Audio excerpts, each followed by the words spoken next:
This is a 2010 328i. It has a slightly delayed start, especially if it's hot.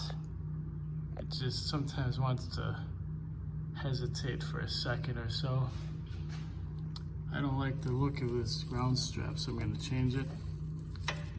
It's only a 13 size wrench or flex head socket that you would need to get in there. I put it on the gun like so,